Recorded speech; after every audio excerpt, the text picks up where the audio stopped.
Meus amigos, boa noite para todo mundo. Sejam bem-vindos. Para quem não me conhece, né, meu nome é Wallace Reis. Eu sou engenheiro de formação, sou engenheiro mecânico e eu trabalho com projetos há mais de 10 anos. Tá? Então, já tenho uma caminhada já na área, já tem bastante tempo já que eu trabalho nessa área e me especializei na parte de gestão de projetos. E aí, como eu comentei, né, a gente vai estar iniciando essa série de lives. Uma live de consultoria gratuita, ao vivo, com todo mundo que tem interesse, tá? Que tenha se inscrito e conversado comigo diretamente no DM, tá? O objetivo no final é tentar tirar o máximo de dúvidas, ajudar nessas dúvidas das pessoas que estão começando ou que já estão na área, mas querem aprofundar, né? Trazer ferramentas, trazer técnicas, entender como é que funciona o mercado, como é que funciona a parte de projetos, tá?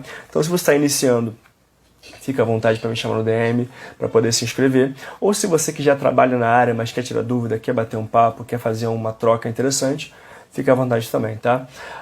E mesmo que, por acaso, você não seja selecionado para essa próxima live, acompanha, pega papel, pega caneta, porque vai ter bastante coisa para a gente poder ir trocando uma ideia, tá bom? Fica aí porque vai ter bastante coisa até o final do dia, beleza?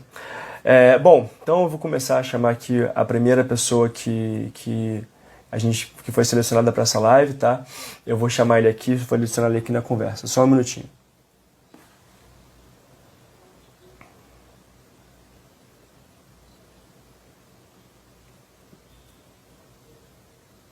Aqui, boa, Fernanda. Manda para todo mundo aí. Todo mundo que já gosta da área, que tem interesse. Eu tô só adicionando o rapaz aqui que vai participar com a gente. Opa. E aí, Diego, boa noite, tudo bem, cara? Boa noite, Tudo Opa, tranquilo, tudo cara. bem, Wallace? Diego, eu tô ouvindo um pouquinho da minha voz no fundo. Acho que tá dando ecoando. Acho que parou agora. Melhorou.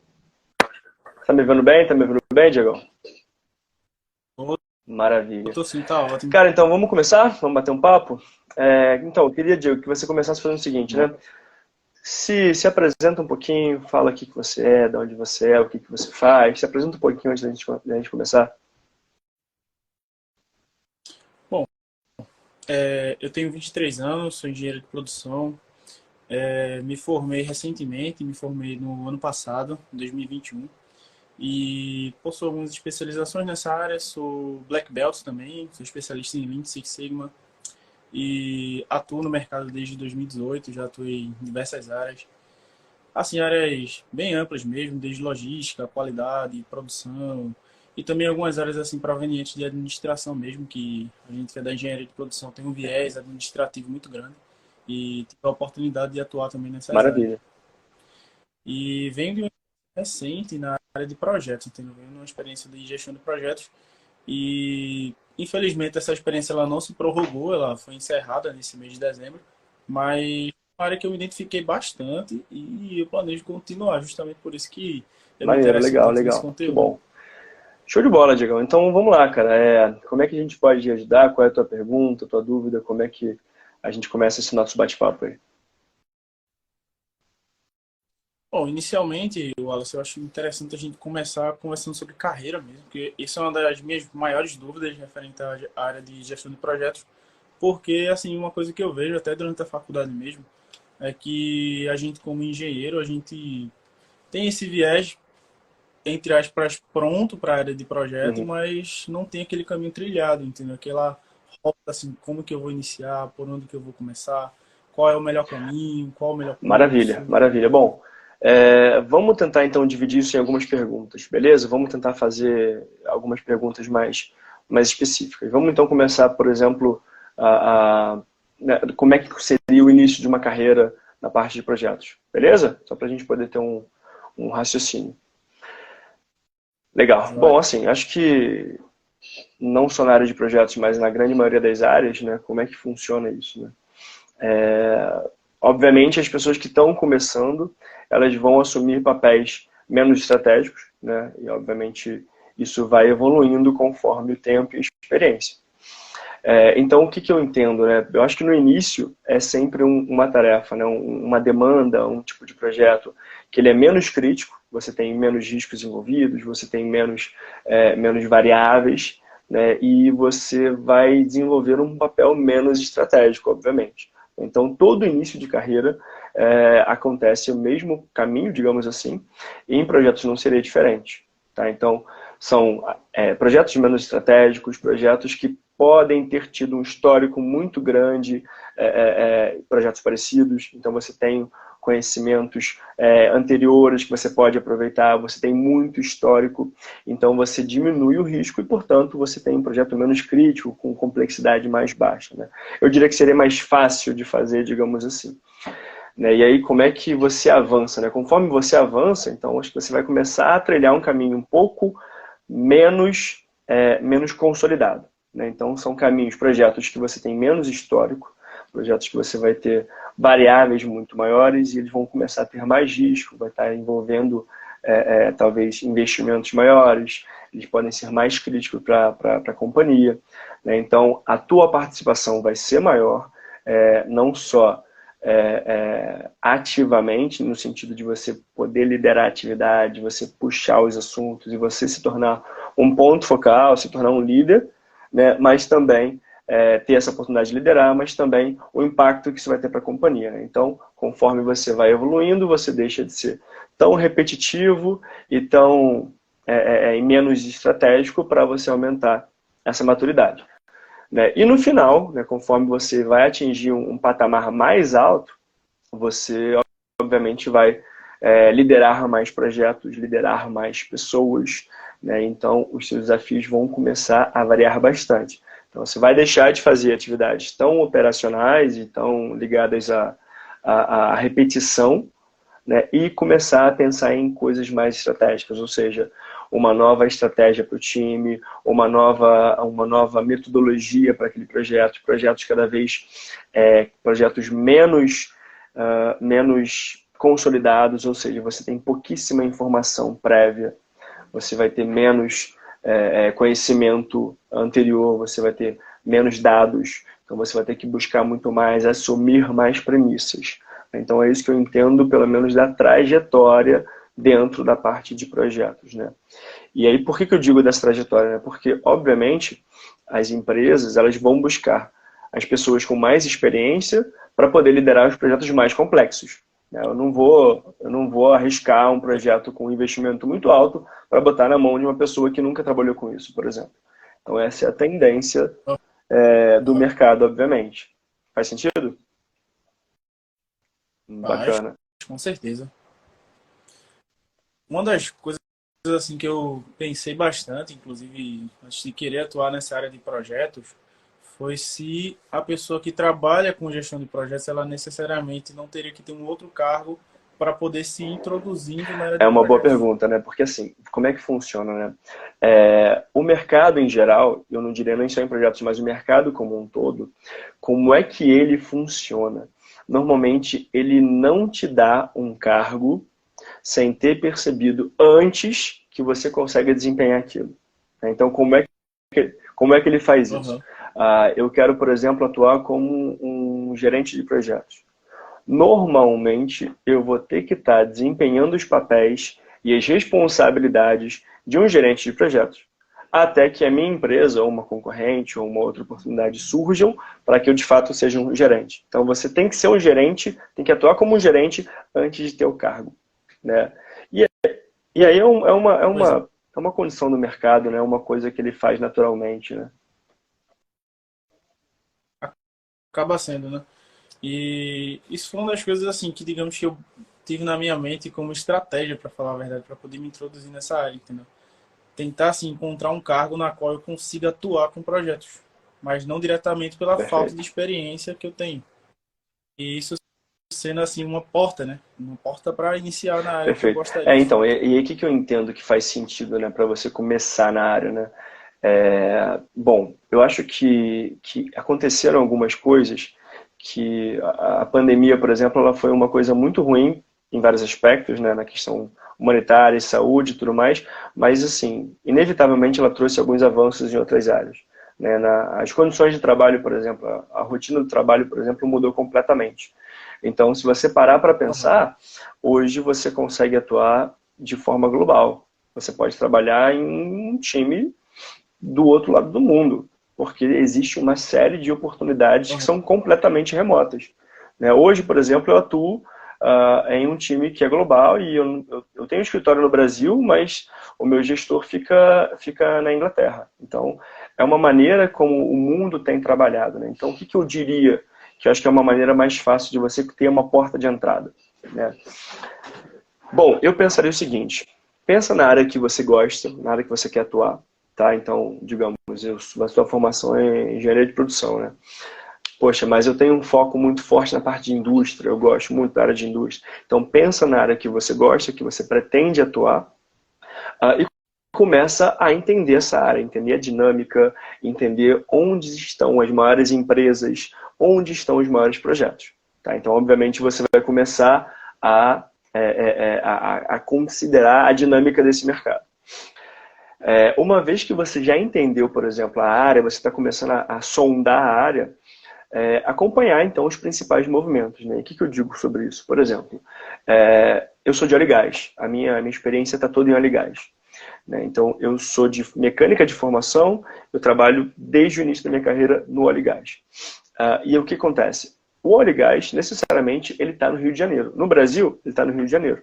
É o polo, é o maior local de incidência. Então, se você pretende atuar com óleo e gás, você tem que estar, ou você está de olho no Rio de Janeiro, nas oportunidades que aparecem por aqui, ou você está aqui fisicamente. Tá? Então, eu diria que acompanhar os principais movimentos e olhar para essas áreas principais. Né? Então, de novo, exemplo de indústria, por exemplo. Indústria, até onde eu sei, existe uma concentração muito forte, por exemplo, no interior de São Paulo. No interior de São Paulo você vai ter muita área de indústria, então tem que acompanhar como é que está lá, como é que está o cenário lá, para você entender se faz sentido ou não. E aí, uma vez que você já está acompanhando, você entende a dinâmica. Novamente, entender a dinâmica para você poder ver onde estão as maiores oportunidades. Novamente, um exemplo. O óleo e gás, por exemplo, está passando por um momento de reaquecimento. Então, lá em 2008, 2009, foi uma época de um grande boom. Você teve muitas oportunidades, muitas descobertas, pré-sal desenvolvendo e tudo mais. 2013, 2014 teve uma depressão muito forte e agora a área está reaquecendo. Então, o que isso quer dizer? Quer dizer que se eu pretendo atuar com óleo e gás, eu tenho que estar acompanhando esses movimentos. Né? Então, assim como você pretende trabalhar em projetos, você tem que estar acompanhando os movimentos da área que você se interessa. Né? Então, isso vai ser crucial para poder pensar em o que eu vou fazer, onde é que eu quero atuar, onde é que estão as maiores oportunidades e, consequentemente, onde estão os maiores projetos. Faz sentido? O que você acha? Claríssimo. Cara, e inclusive uma das coisas que, digamos que eu utilizei como estratégia desde o início, não o início, né, praticamente quase metade desse ano, foi me introduzir na área de tecnologia também. Eu estou fazendo uma pós-graduação em engenharia de dados e eu vejo no futuro que a gente vai ser obrigado a trabalhar com tecnologia em tudo, entendeu? Principalmente para nós que trabalhamos ou que pretendemos trabalhar com Maravilha. projetos a vida inteira, sabe? Ferramentas de tecnologia, entender como é que o TI ele vai afetar a indústria. E isso é algo que aqui no Brasil é algo muito assim, ainda está caminhando, né? Está engatinhando, parece que tudo é muito novo, embora lá fora está Sim, tudo muito sim. aquecido há muito tempo, né? Porque se você vai você vai procurar até no LinkedIn hoje em dia, procurar pelo cargo de analista de projetos ou quem trabalha com gestão de projetos de modo geral, você vai ver que nos requisitos mínimos vai ter uma série de ferramentas e Sim, linguagens de perfeito. programação em si. O que eu vejo que no futuro vai vir com tudo para aqui no Brasil também. E assim, formas que eu estou utilizando para me preparar para isso, Maravilha. entendeu? Eu acho que é uma estratégia muito boa, tá, Diego? Eu acho que faz muito sentido. E dentro do TI, eu atuei uma época no TI, tá? Eu trabalhei 9 meses, 10 meses dentro de TI. Particularmente não fez meu olho brilhar, eu não gostei muito da área, mas é uma área extremamente promissora e o Brasil já está tendo essa onda muito forte. Se você já acompanha, você já falou do LinkedIn, você acompanha, você deve estar vendo que tem uma série de recrutadores que ficam desesperados atrás do pessoal de TI, porque existe uma demanda, mas ainda falta gente para poder atuar nisso. Né? Pois é. Principalmente gente com experiência, né? Porque as pessoas que têm experiência de fato na área já Exato, estão exato. empregadas. E poucas caças no mercado. Se for Mas tem um 4, 5, ponto que 7 eu gosto anos. muito do TI, porque é o seguinte, né? O TI ele sempre foi uma área um pouco mais cabeça aberta, um pouco mais disruptiva. Ele sempre foi uma área que é muito acelerada no sentido de não ser tão burocrático, ele tentar quebrar essas burocracias. E se você reparar, o TI ele é uma área que agrega muitas empresas que não ligam tanto, digamos assim, não é que não é importante, mas não ligam tanto para a formação clássica que a gente conhece. Então, por exemplo, você vai ver muita gente no TI que não se formou na faculdade, mas tem um conhecimento fortíssimo em uma ferramenta específica. O cara é muito bom sei lá, em Python, o cara é muito bom em back-end, o cara é muito bom em full stack, enfim.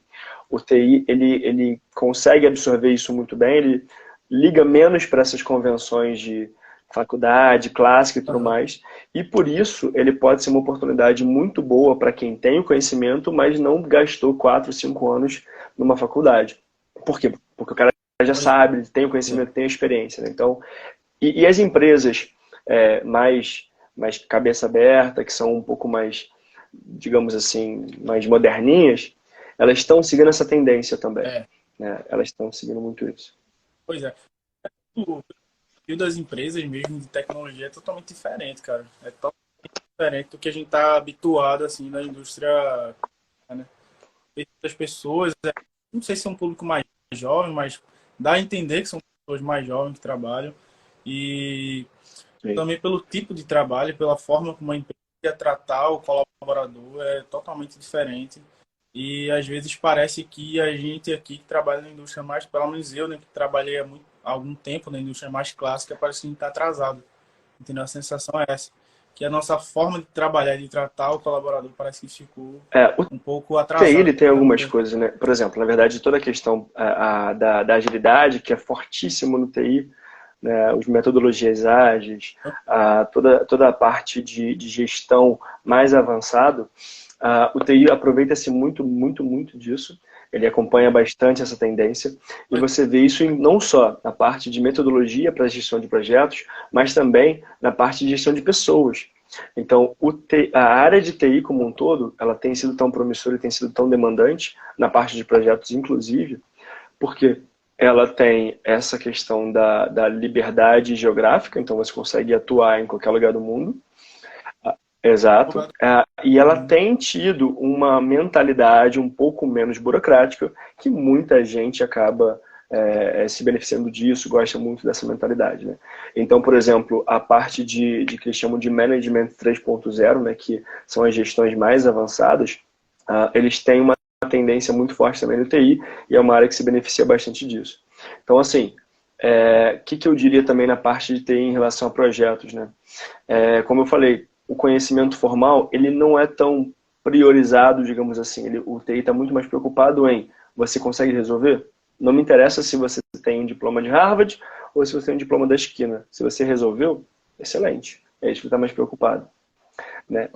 Então, Uhum. para a área de TI, que é uma área que está demandando muito, o que eu diria, né?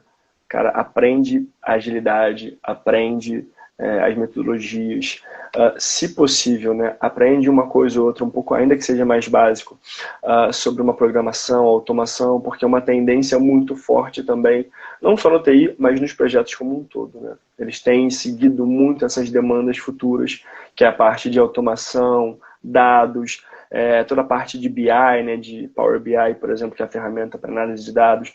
Então, tem sido uma demanda muito forte também. Cara, agora sim, eu tenho uma Claro. pergunta, até estendendo um pouco esse assunto de TI. Você, assim, toda a sua experiência, você acredita que no futuro, não tão distante, daqui a 10 anos, 12 anos, você acredita que o TI vai estar em tudo relacionado ao projeto? Cara, depois de pandemia eu tenho medo de fazer qualquer previsão acima de 5 anos. Porque assim, a nossa vida mudou tanto depois de pandemia que eu acho que qualquer coisa acima de 5 anos é só chute, é só palpite. Mas o que a gente tem percebido, tá? Eu tenho percebido o seguinte, pensando em tendências futuras. tá? Tendências futuras. O que a gente está falando? A gente está falando de times híbridos, tá? A gente está falando de times que eu vou ter um time que parte dele está ali presencialmente e parte está remoto. Isso acontece muito já hoje e eu acho que é um caminho sem volta, isso não vai mudar. Eu diria então times híbridos, essa questão da capacitação, que é dando menos importância, cada vez menos importância para a capacitação formal. Os dados, como eu já falei, tá? E eu acho que essa questão de você conseguir se adaptar muito rapidamente, tá? Então, quando a gente fala nisso, a gente está falando, por exemplo, de todas as características que a gente já encontra atualmente na área de TI, além de todas as questões de revolução industrial como um todo, né? Se você parar para pensar hoje, o que a gente está tendo despontando e crescendo muito fortemente? Inteligências artificiais, então você vai ter uma demanda muito forte do mercado por profissionais que tenham conhecimento nisso. A parte de análise de dados, então os dados, como já dizem, né, os dados são o novo petróleo, né? Quando o petróleo era o principal royalty do mundo, hoje os dados são os principais royalties do mundo e você vê quantas empresas surgem por conta disso. E aí a gente está falando então de inteligências artificiais, dados, internet das coisas, né, que é justamente o IoT, que é justamente você conseguir capturar dados da tua operação e a partir desses dados você vai ter uma série de sistemas e sensores e dados operacionais em tempo real e a partir disso você tomar decisões baseadas nesses dados que estão acontecendo enquanto você está falando. Então eu acho que o TI ele tem convergido muito fortemente na parte de projetos, né, independentemente de ser projeto de TI ou não. Eu acho que eles têm crescido muito fortemente nisso. E eu acho que, de novo, não vou chutar 10 anos, porque eu acho que daqui a 10 anos muda muita coisa, mas daqui a 5 anos eu acho que internet das coisas, inteligências artificiais, eu acho que vão ser conhecimentos que 50%, 60% das pessoas que forem trabalhar com projetos em geral vão ter algum contato, vão ter que ter algum conhecimento, ainda que seja superficial. Olha aí, cara. E é algo que, digamos que há 10 anos atrás pode-se dizer que seria algo impensável. Vamos parar para pensar, vamos fazer umas contas aqui, olha só, para pensar, né? Há 10 anos atrás a gente não usava WhatsApp, ou talvez estivesse começando. Spotify não existia 10 anos atrás. Drone para fazer filmagem não tinha 10 anos atrás. Então, pensa quanta coisa evoluiu, como o nosso padrão de vida mudou, como as tecnologias estão influenciando a maneira como a gente vive hoje, num período de 10 anos. Então, assim, e a questão é que isso evolui exponencialmente. Então, se a gente levou 10 anos para poder, do WhatsApp, começar a mandar mensagem instantaneamente, fazer um call com o Japão apertando um botão, daqui a 10 anos, o que pode ter mudado já? Então, acho que isso é uma tendência imparável. Uhum. Cara, agora assim, vamos voltar um pouquinho para a parte mais projetos. Até em questão a gestão em si do projeto, o que que você diria assim para uma pessoa que está, até como voltando a dizer, começando mesmo, como é que você trata assim a questão da gestão das pessoas que envolvem um projeto? Ou assim, o que que você acha que seria melhor? Qual é a melhor forma de gerir? O que que pode acontecer? Como se Beleza, é uma prevenir? pergunta bem aberta, então vamos tentar dividir isso aí em duas partes. Vamos falar então de a parte que não envolve pessoas, tá? Depois a gente pensa em Aham. pessoas, beleza? O que não envolve pessoas, eu diria o seguinte: 65% dos problemas envolvendo projetos, eles estão concentrados em escopo, tempo e custo. Tá? Então, o que isso quer dizer? Justo. Quer dizer que problemas com o escopo mudando muito frequentemente, ou o escopo não está bem definido e, portanto, isso começar a impactar o sucesso do projeto. O cronograma que está sendo revisado o tempo inteiro, também porque o escopo está mudando o tempo inteiro. Então, essas mudanças constantes no cronograma. E os custos que, obviamente, vão extrapolar ou então vão variar demais e você vai perder essa previsibilidade. Então, eu diria o seguinte, esses três itens, né, dentro da parte de gestão de projetos, eu diria que são os mais importantes, já que eles são os responsáveis pela falha ou pela falta de sucesso da maioria dos projetos hoje. Então, o que eu diria, né? Vamos pensar num Pareto. Pareto é o seguinte, né? Eu vou atuar naquilo que tem o maior impacto e, portanto, eu vou ter um resultado muito maior. Uhum. Então, eu diria o seguinte, fazer o básico bem feito. Fazer o básico muito bem feito nessas três áreas. Escopo, tempo e custo. O que quer dizer isso? Um escopo muito bem definido. Tá? Um escopo bem definido é você ter uma EAP bem escrita, saber escrever uma EAP, né, que é a estrutura analítica de projetos. Essa é a estrutura que vai mostrar tudo o que o teu projeto vai entregar. Então, essa é uma ferramenta, né, que vai detalhar para você exatamente quais são as entregas do seu projeto. Tá? Então, ter uma EAP muito bem definida, muito bem feita, e todas as pessoas envolvidas terem conhecimento dela, entender como ela funciona. Tá? Então, uma EAP bem feita e as pessoas envolvidas entendendo ela.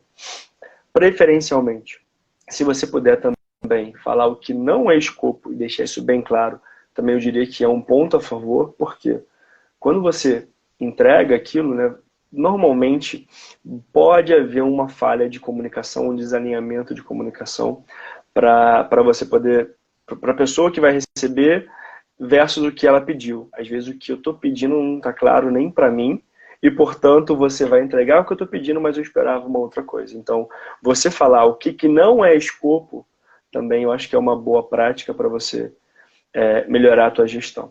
Tá? Então, isso só na parte de escopo.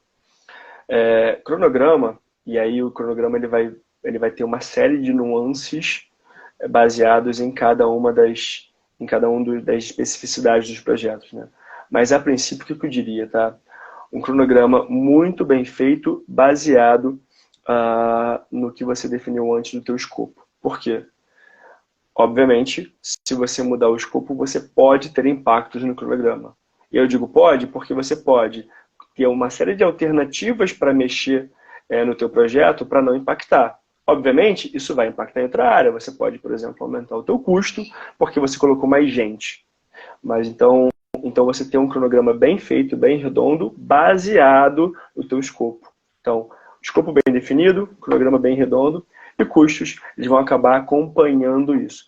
E aí, quando eu digo em custo, acho que faz sentido você dar uma visibilidade de como isso vai evoluir ao longo do projeto. Então, se você quiser, por exemplo, você pode usar uma curva S para poder mostrar bem como é que vai ser, como é que vai evoluir o teu projeto ao longo do tempo. Enfim, existe uma série de ferramentas e plataformas para você poder dar essa visibilidade. Né? Eu acho que, apesar das outras áreas de conhecimento em projetos serem muito importantes, eu acho que se você começar a fazer o básico bem feito, você sai na frente da maioria das pessoas, da maioria dos gestores hoje, né? Porque nem o básico é feito hoje. A verdade é essa, no sentido dos projetos, a grande maioria dos problemas acontecem nessas três grandes áreas. Então, se você conseguir trabalhar muito bem isso aí, eu acho que você sai na frente da maioria das pessoas.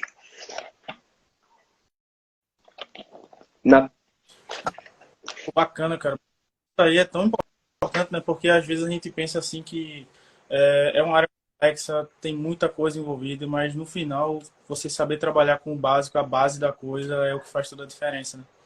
E, querendo ou não, essas mudanças principalmente que você falou de escopo, eu acho que isso é algo muito impactante, cara. Eu acho que, para mim, eu que estou começando agora a trabalhar com projetos, eu acho que isso foi uma das coisas que eu tive mais dificuldade, entendeu, nesse começo. E, bom, eu diria até que essa questão de você estar gerindo o tempo todo, eu trabalho muito com PDCA, que era o ciclo PDCA do planejamento, e tá o tempo todo mudando P, a parte P, no caso, eu acho que isso era algo que me atrapalhou bastante, entendeu, durante a minha experiência, e foi algo que eu não consegui lidar muito bem no começo dessa gestão de projetos, e isso acabou tendo um impacto grande e acabou, digamos que, Sim. até me desmotivando um pouco, sabe, nesse começo. E é algo assim, eu vou aprender, eu sei que eu vou aprender, mas infelizmente, cara, foi algo que realmente Sim. me Mas, desequilibrou, digamos pensa o assim. seguinte, né? Pensa em como talvez o conhecimento ele ajude a você desenvolver bem nessa área, né? Por quê? Porque assim, não existe como você desvincular essas áreas. Por exemplo, a mudança no escopo, ela vai ter algum impacto. Se você não fizer nada, ela vai ter algum impacto. Ou no custo do projeto, ou no cronograma do projeto. Uma vez que você consiga mostrar isso, conseguir argumentar dessa forma, você consegue mostrar o impacto que isso vai ter e até levantar alternativas para resolver isso. Né? Isso está muito ligado, né, com o que a gente chama de restrição tripla. Né? É justamente isso. Né? Eu tenho essas três grandes áreas, né? O escopo, tempo e custo.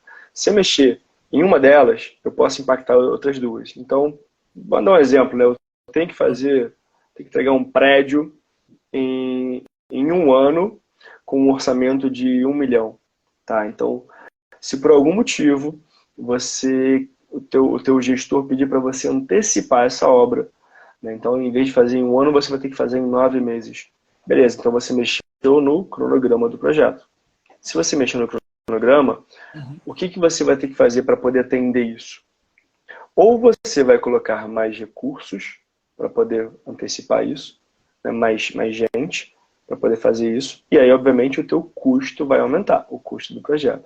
Então, se você não consegue detalhar muito bem isso, você pode passar como um profissional que não conseguiu gerir o projeto, quando, na verdade, você está necessariamente passando por uma restrição normal.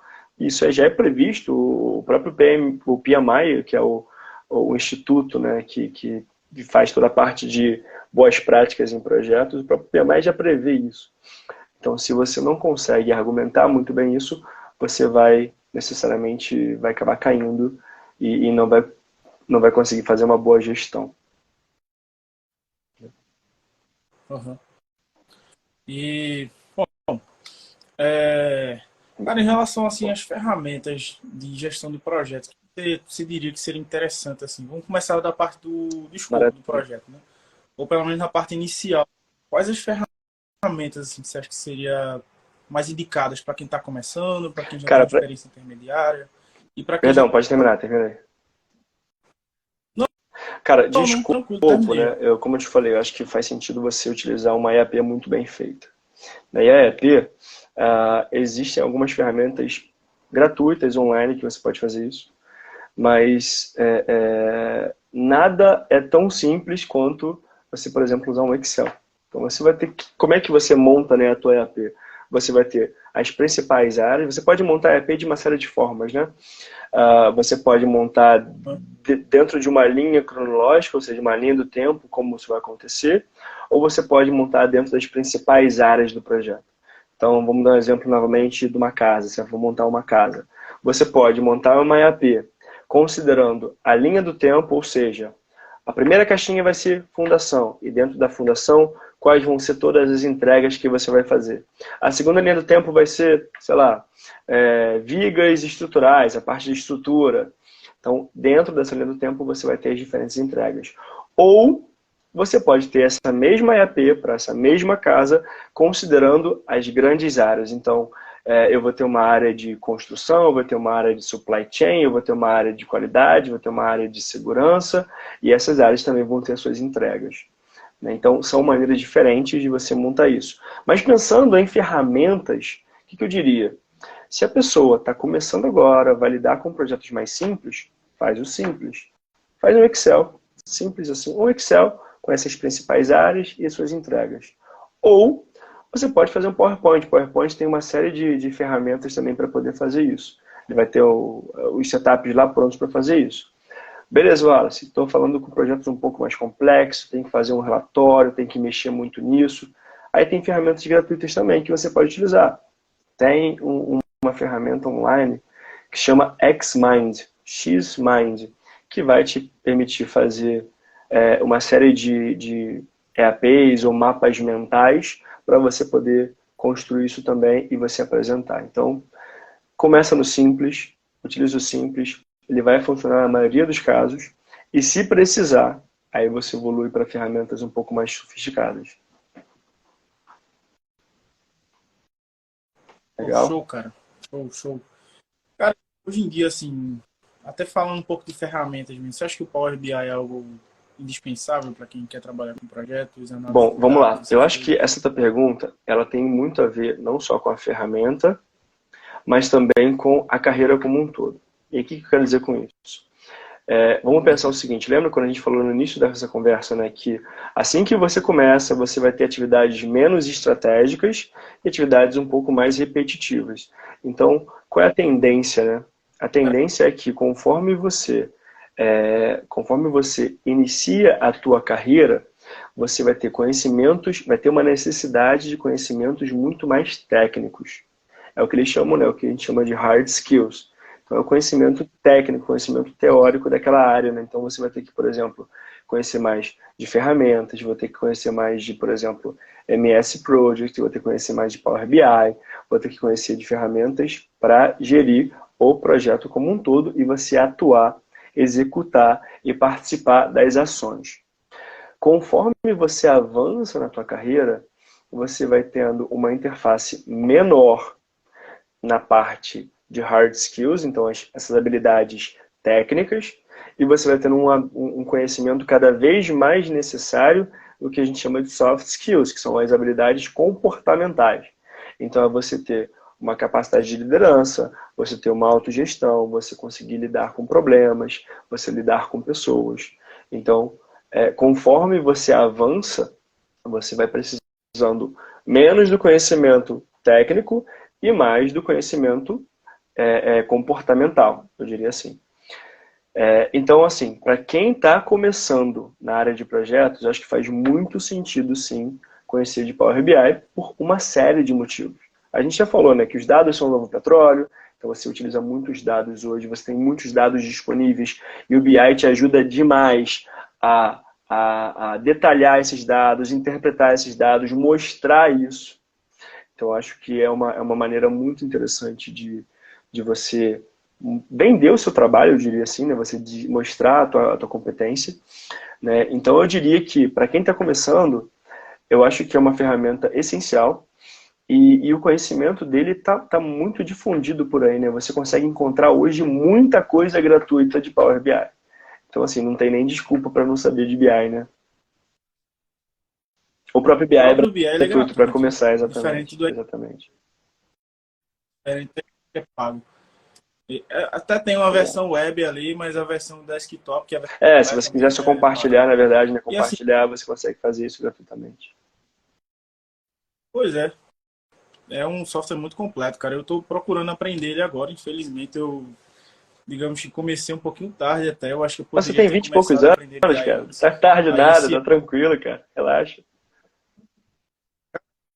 eu sinto que eu poderia ter começado antes, sabe? Infelizmente, mas bola pra frente, né? Não é o que eu vou ficar me prendendo.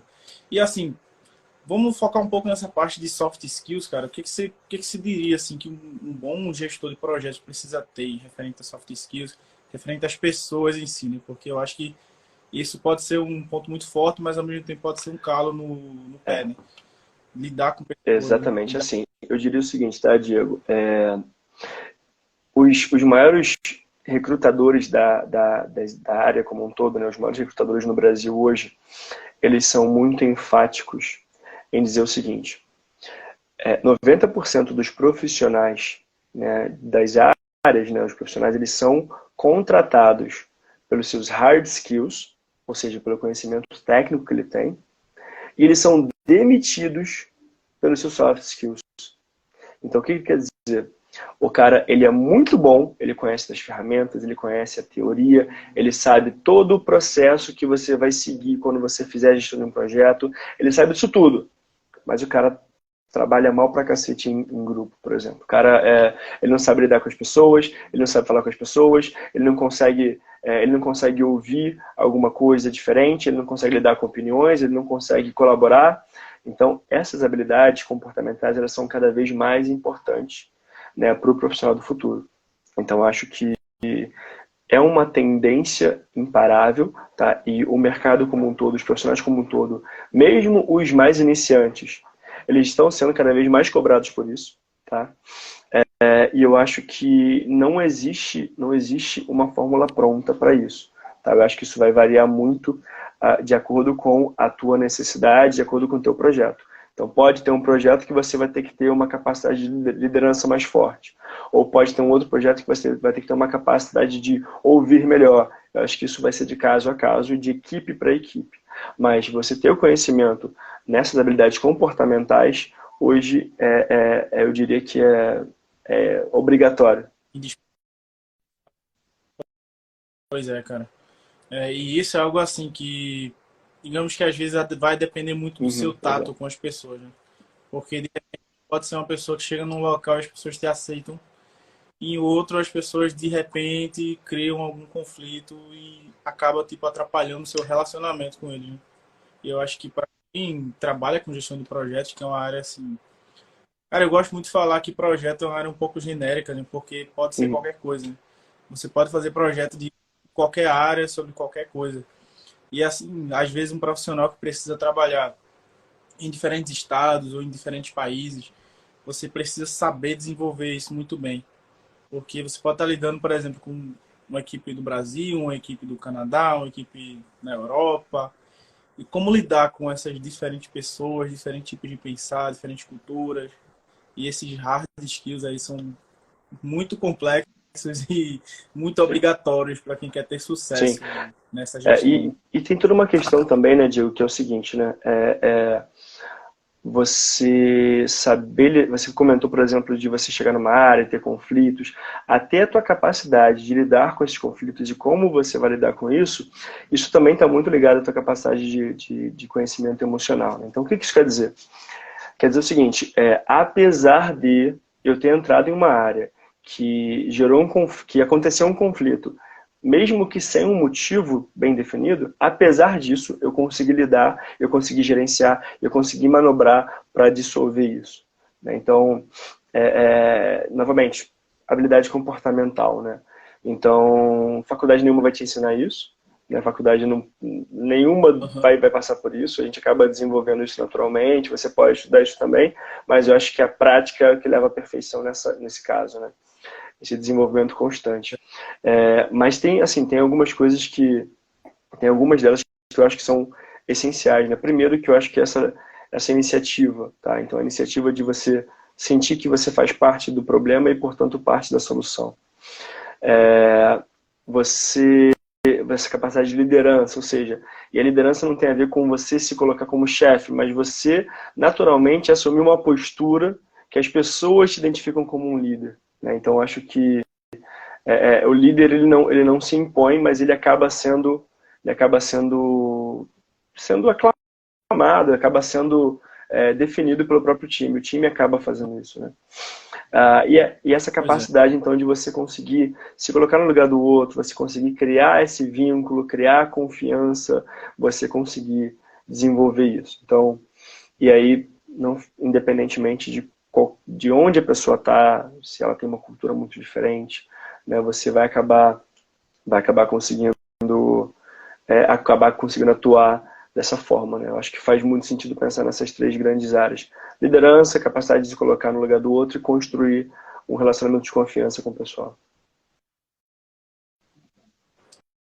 Show, cara. Show. Acho que é isso mesmo. E assim, isso é algo que eu acredito que eu vá desenvolver com o tempo. Eu já atuei, numa das minhas experiências, fui líder de produção de uma fábrica. E assim, atuei com pessoas muito mais velhas do que eu, sabe? Pessoas com idade de ser realmente meu pai. E tinham pessoas na fábrica que tinham quase 30 anos de experiência. Aí, assim, para mim, foi a minha primeira experiência com liderança de times mesmo, dentro de uma fábrica, linha de produção frenética, barulho o tempo todo, problema o tempo todo. E, cara, foi algo, assim, no começo eu diria até que, cara, impensável para mim, sabe? Eu nunca imaginei que eu estaria numa posição assim. E lidar com essas pessoas no começo foi difícil. Foi difícil conseguir a confiança da minha equipe, dos operadores da linha de produção. E foi difícil também para mim, principalmente fazer eles me enxergarem como um líder, né? Porque para quem é mais jovem, chegar numa linha de produção das pessoas que estão acostumadas a trabalhar de uma mesma maneira há diversos e diversos anos, chega alguém com uma visão diferente, uma visão, digamos que fora do que eles estão acostumados, né? Porque o antigo líder de produção da fábrica estava lá há alguns anos já na empresa e ele acabou tendo alguns conflitos, saiu, foi para uma nova oportunidade e eu cheguei lá para assumir esse cargo e, cara, foi bastante difícil. Foi bem difícil trabalhar com essas pessoas.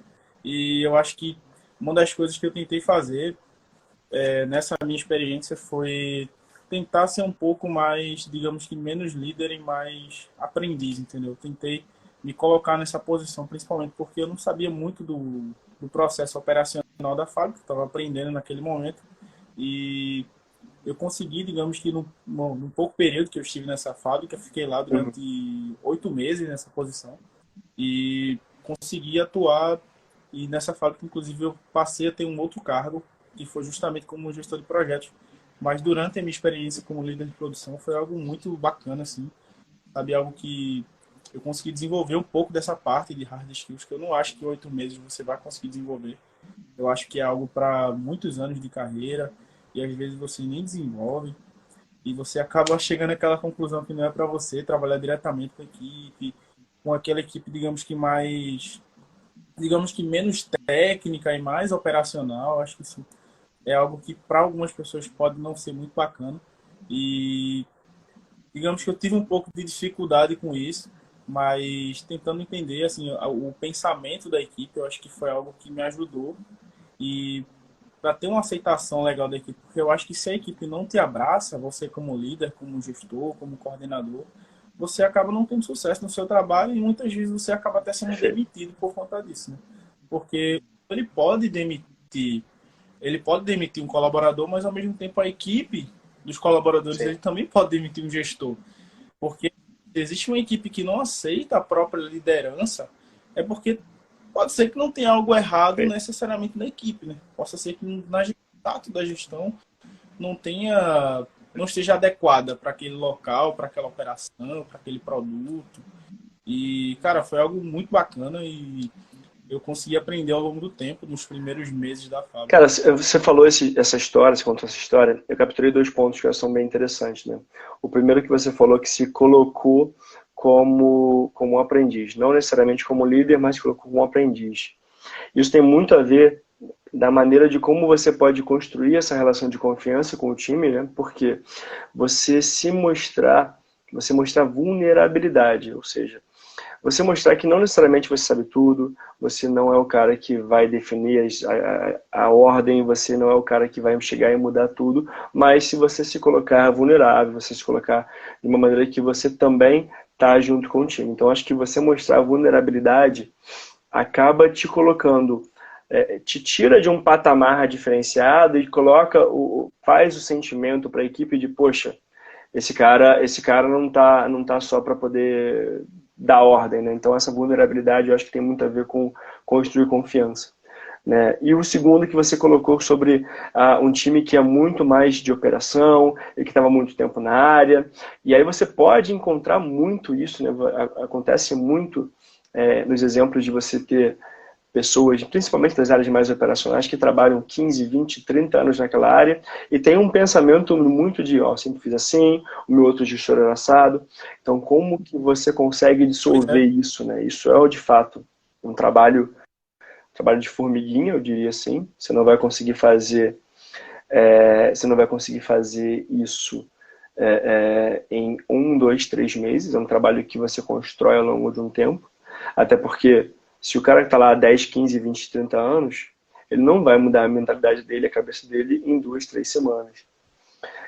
Então, é um trabalho pois é. de construção de confiança, de se mostrar como uma liderança muito mais, uma liderança servidora, ou seja, um líder que está lá para servir o time, né? Porque, muito bem como você falou, se o time definir que não vai fazer, o time consegue derrubar um líder sem dúvida nenhuma.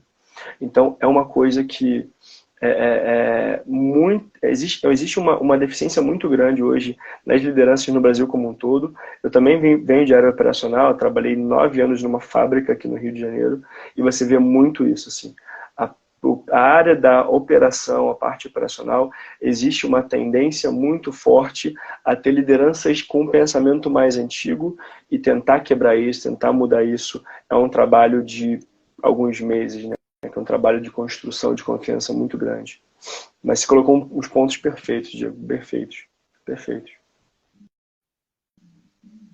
Cara, eu acho que Isso aí, para nós que estamos trabalhando com projetos, eu acho que é algo, pô, velho, muito bacana, sabe? Que já vem na área operacional, porque tanto faz a gente ter um contato com a equipe totalmente operacional, aquele pessoal enraizado na linha de produção, que está acostumado com o barulho da linha de produção, com a máquina, com o calor, com o produto acabado saindo a todo momento ali.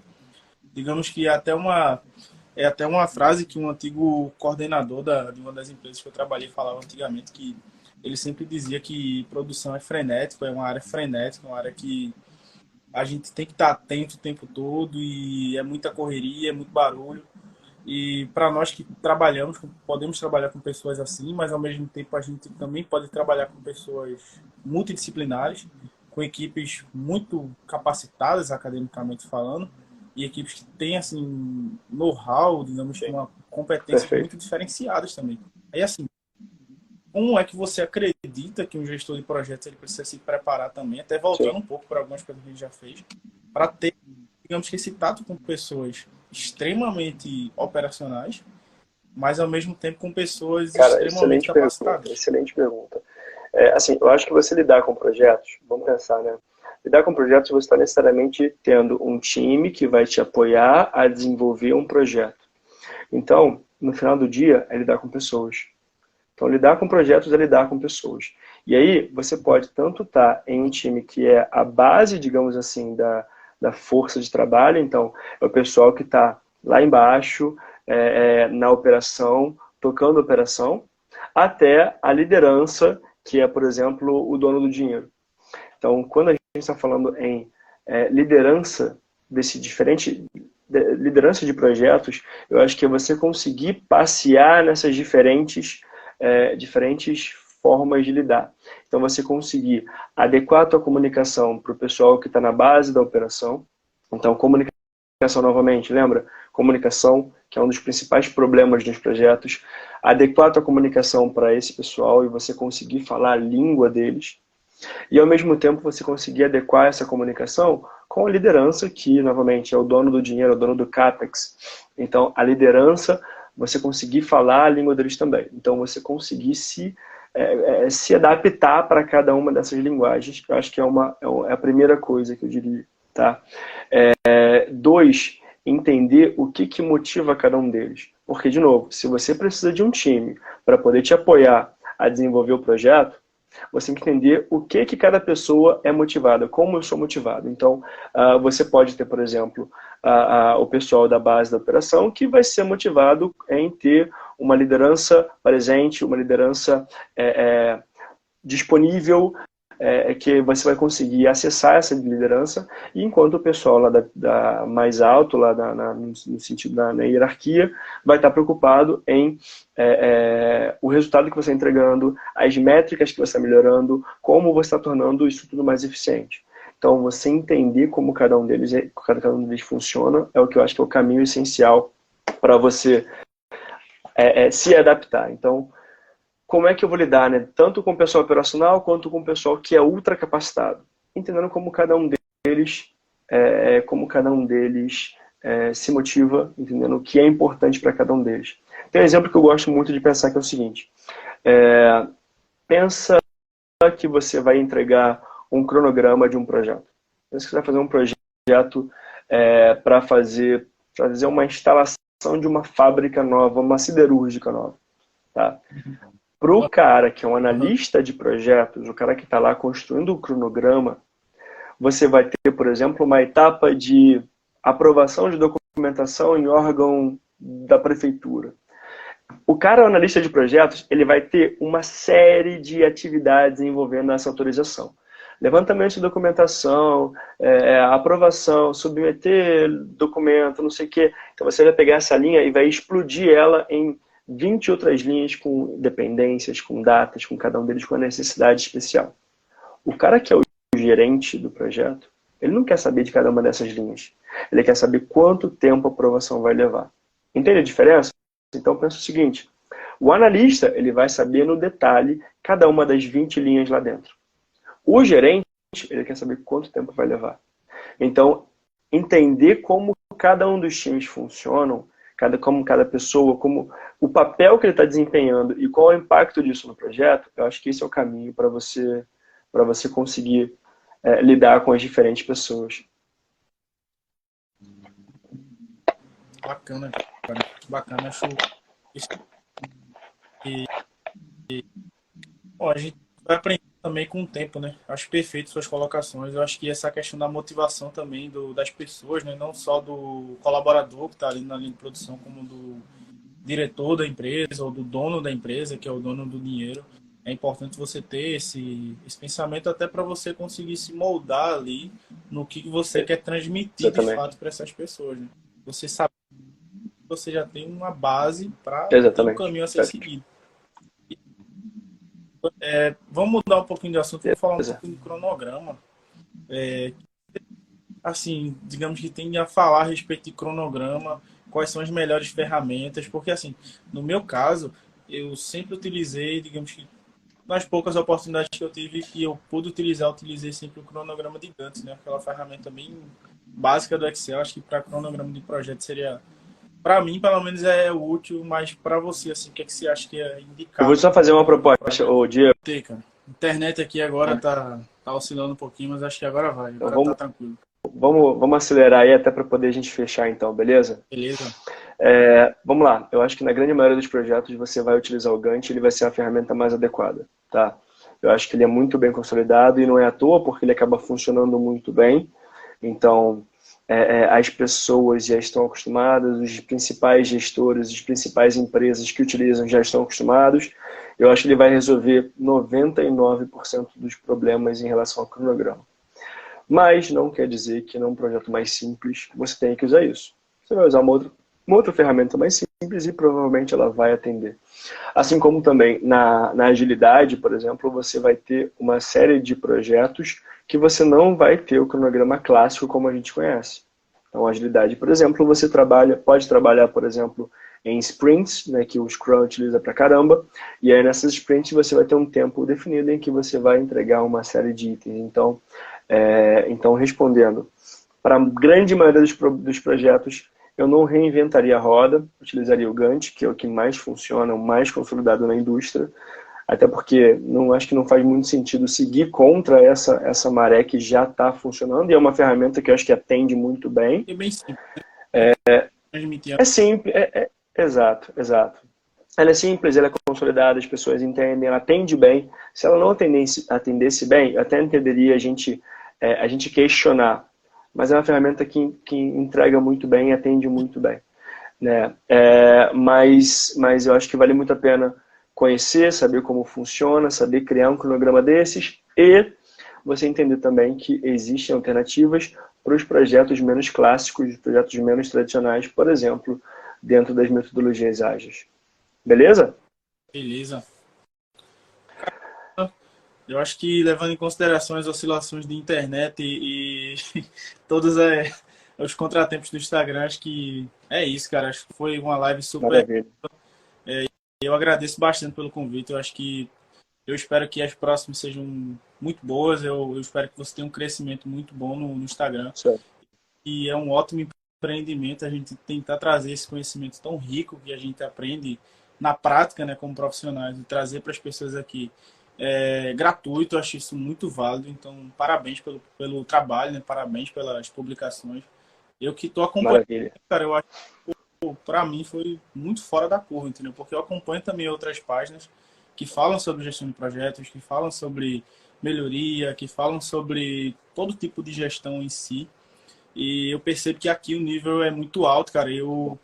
Hoje eu tive uma consultoria muito boa, eu acho que foi maravilhoso. Recomendo muito para outras pessoas aí, quem está assistindo, né, puder dar continuidade, né? Eu acredito que você já deva ter outras pessoas aí na fila para fazer outras consultorias. E principalmente por ser gratuito, por ser um conteúdo muito bacana, muito útil. Para mim, que eu estou começando agora, foi algo maravilhoso, assim, algo que, digamos que por fora aí eram conteúdos que as pessoas até cobrariam bastante, né, cara, para transmitir esse tipo de coisa. E aqui eu consegui com um profissional muito apto no que faz. E, cara, parabéns, velho. Parabéns. Maravilha, E maravilha. assistindo as próximas lives também. Espero que elas já aconteçam em breve. Tá. E muito sucesso, cara. E contar comigo aí que tamo junto. Show de bola, Diegão. Show de bola, cara. Cara, eu te agradeço essa tua participação também. Eu acho que foi muito enriquecedor. Eu gostei muito do nosso bate-papo, a conversa foi muito boa. A gente extrapolou o tempo aí, porque a conversa estava tão legal. Agradeço a tua participação. E aí, no mais, qualquer dúvida, qualquer outra coisa que tenha passado aí, chama no direct. E aí, não só para o Diego, mas para todo mundo que está acompanhando também. Se tiver alguma dúvida, tiver interesse em participar das próximas, a ideia, como eu falei no início, é fazer isso regularmente, ter essa conversa regularmente. Isso ajuda não só, né, essa consultoria não só ajuda vocês, mas também é uma via de mão dupla, então eu também aprendo com vocês. No mais, meu amigo, te desejo sucesso, tudo de bom.